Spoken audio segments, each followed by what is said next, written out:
You wouldn't have asked on that one yet. This is the Clan Cameron.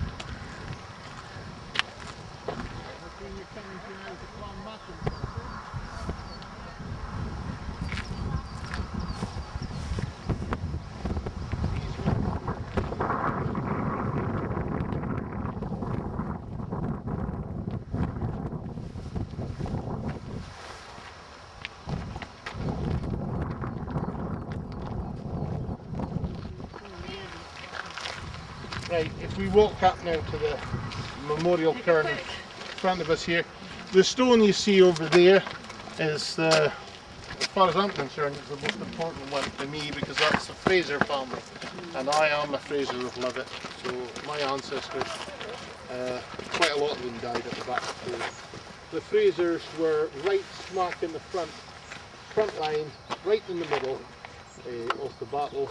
We lost 85% of the clan here at the Battle of Ford. Ourselves, the McGilverys and the Chisholms lost more clans people than any of the other clans that were here. So if you follow me up to the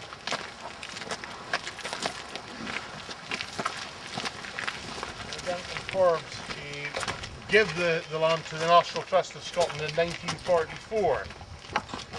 This actual cairn was erected in 1881,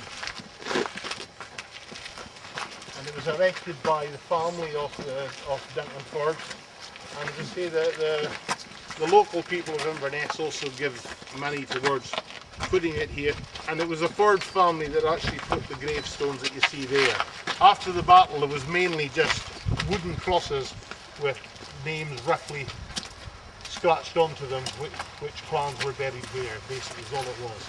And it was after that he decided to put these stone memorials there, and this as well to commemorate the battle. Oh, go ahead. Okay, so if you march to the end here, you'll see the Frasers were more or less straight directly in front of us here, right at the front. What got them was that about 40% of them were killed before they even moved, because when the cannon fired from this end, it was the middle row that got the main brunt of the cannon shot. So that killed about 40% of the Frasers before they even charged. As I say, the battle should never have taken place. in the 4 days basically, from the 16th of April to the 19th of April, over 5,000 people died in Inverness and the Culloden area. And for what? You know, I mean, for, you know, there's been no change. Nothing's happened. It may have changed a lot different if the Jacobites did win. The country may be slightly different, we don't know. It may have been a bit like probably Southern Ireland, more So back to this is where the main battlefield took place in front of us. And the trees just over here, directly over there, is where the red flag is. The trees beyond that red flag is where the Fitzjames Irish Horse, where the cavalry unit was based. But as I say, 85% of that cavalry unit didn't have horses. Because they lost a lot of them on their journey down. It probably told you, as I say on the film show, that he came and he then marched with his men down south. They took Stirling but not the castle. They then took Edinburgh town, again not the castle.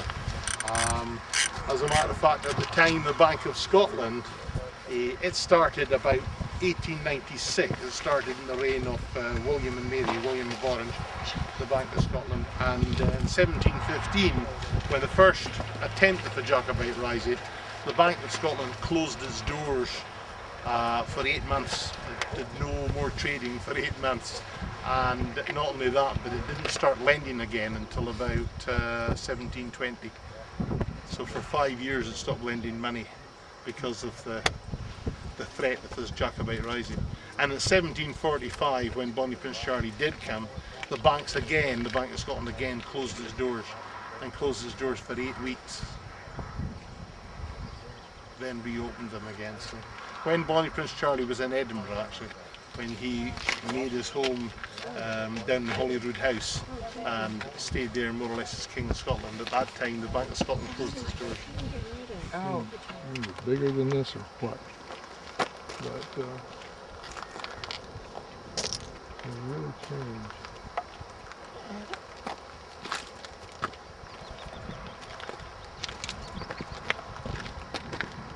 Sweep of the battlefield area.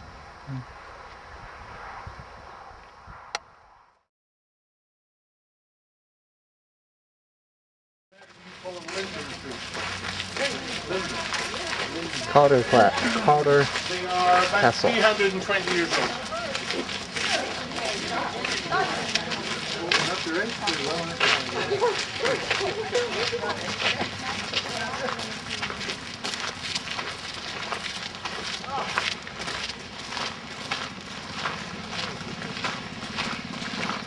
If we get you here to the front of the castle, then we'll explain a bit about the technical about the different reasons of the castle. Stand a bit here.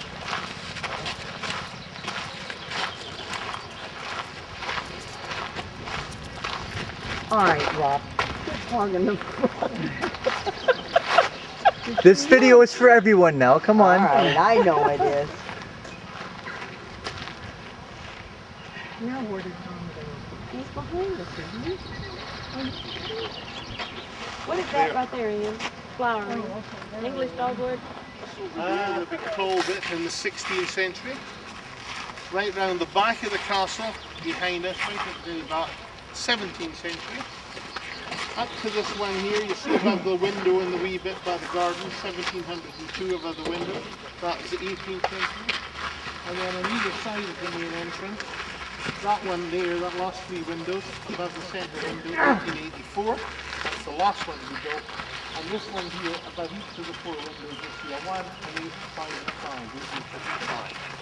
So that is the age of the castle. 14th century, right through to 19th century.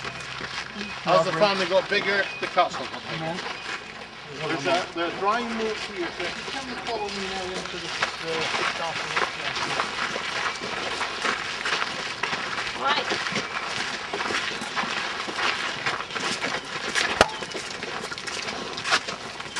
Isn't that by Burnham, isn't it, Audrey? Yes.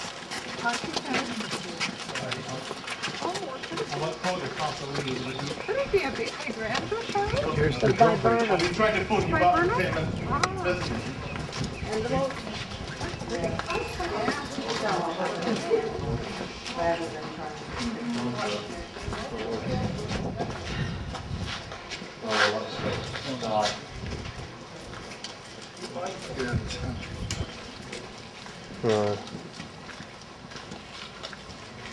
Right, I'm sorry about that. I mean, I'm on a tour.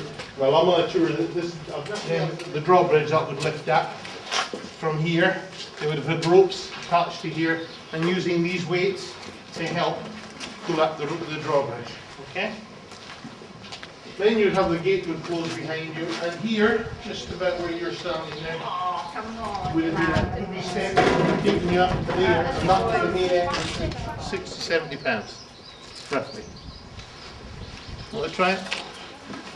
You said you What would is tell. that? What is that right behind you there? What? It's a light one. This? No, the concrete hole. This thing here. Yes. That would have been like an old,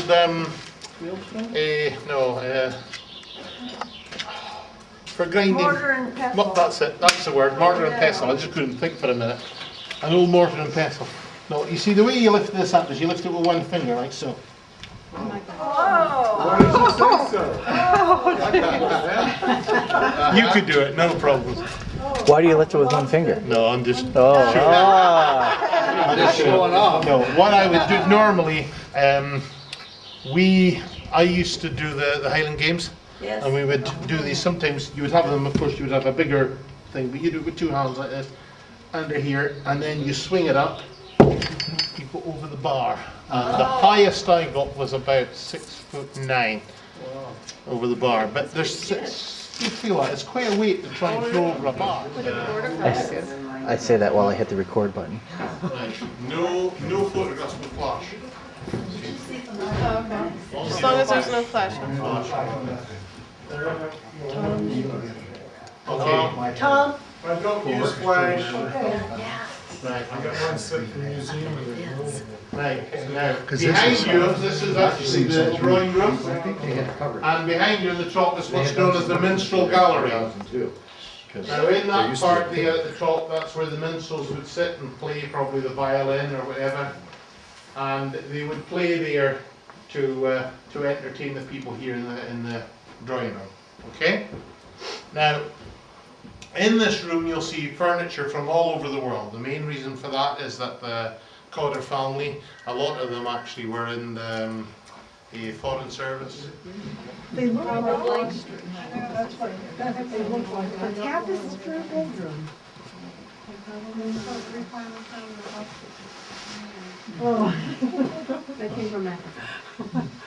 You know, they're bringing a lot of stuff from Africa. Smart idea. Yes. Touching it. Yeah, you have to. People be grabbing it all the time. Yeah. It's very typical. Nice head balloon too. Short. She actually lives here. Narrow. Don't know. Just bringing the other ones up. Right, follow me in through here. Right. Get back in that room.